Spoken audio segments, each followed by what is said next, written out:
Think about your average activity online on a given day. What sites and services did you use? Did you make an online purchase? Did you register a new account using your email? Do you have a Fitbit or smartwatch? Did you make a search on Google? Did you leave a like on a post? Did you use your smartphone in any way? If your answer to any of these is yes, then the companies that provide these products probably already have access to information like your interests, your IP address, your age, your daily schedule, your real address, your place of work, your familial status, diseases you might have, and even your live location. And don't think that they're just going to ignore all this information. As of 2023, 79% of big companies were collecting consumer data, and as companies do, they like to use this data to make a profit. Companies might use this data to sell personalized ad space on websites, but many companies, including massive corporations like Google, Amazon, Facebook, and Apple, choose to make a profit by directly selling this data to companies that specialize in buying and selling consumer data. These companies are commonly known as data brokers. Data brokers, like Equifax, Epsilon, and DocuSearch, make a profit through collecting and selling massive amounts of personal data. Data brokers will sort this data into many specific categories, so that buyers can choose the data that suits their purposes best, such as couples with clout and boomers with boomerangs.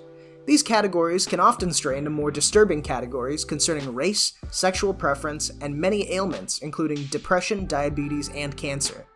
Brokers will then sell this data to any buyer who desires it, be it a company or an individual. This data can be used in worse ways than spam calls and targeted ads.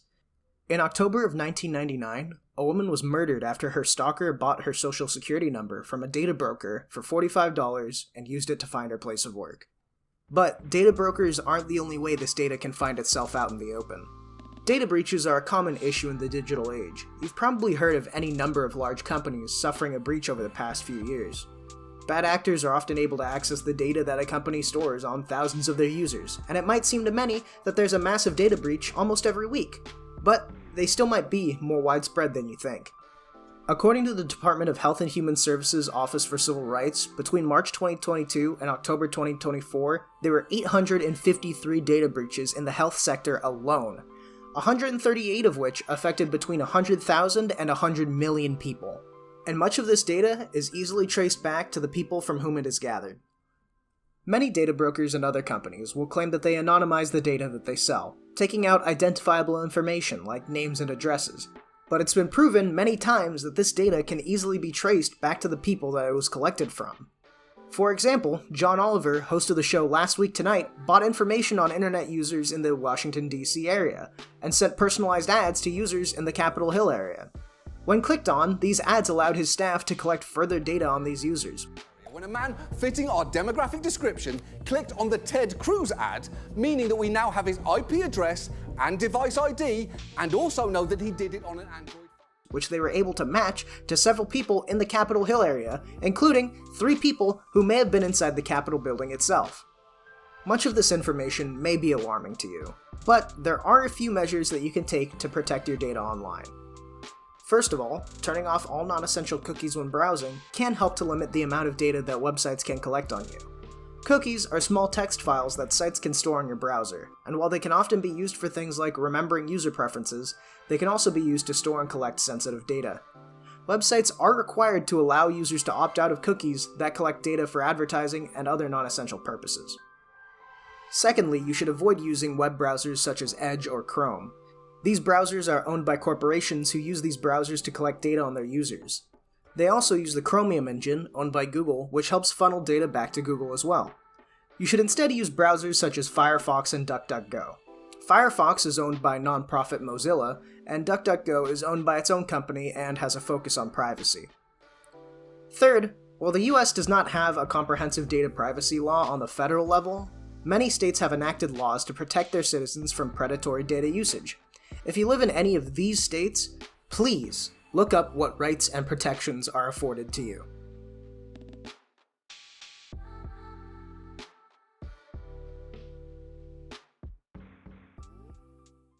Before this video ends, I think there's a couple things that should be brought up that have changed and things that should be clarified. First thing, Firefox. I mentioned them as a browser that you should use over Chromium and Edge, and I still think that's the case, but recently Mozilla deleted their promise to never sell personal data. As far as I've seen, as of April 9th, 2025, there's no indication that they've began selling user data, but it's definitely something to keep note of and keep a watch on. Number 2, it's the Florida problem. This is something I couldn't include in the original video since the original assignment was under a time limit. You may have noticed that in the state privacy legislation map, Florida is grayed out, i.e. they haven't introduced a comprehensive bill, and this may have confused some of you who have heard of a Florida data privacy law.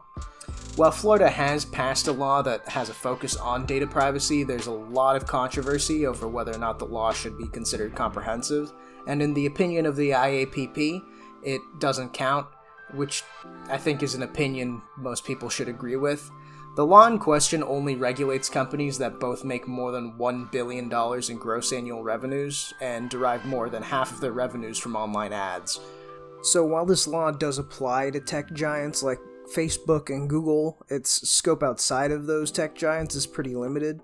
This law also leaves major data brokers unregulated, since the majority of their revenue comes from actually selling the data rather than the ads using said data, and many of them make just short of $1 billion in revenue.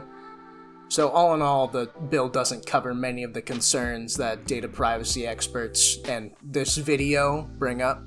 Similarly, falling short of comprehensive is Washington's My Health, My Data Act, which, while it has many elements of a comprehensive data privacy law, only applies to the health sector.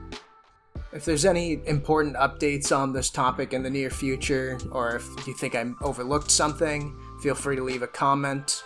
I'll probably read it. But besides that, thank you for watching, and stay safe.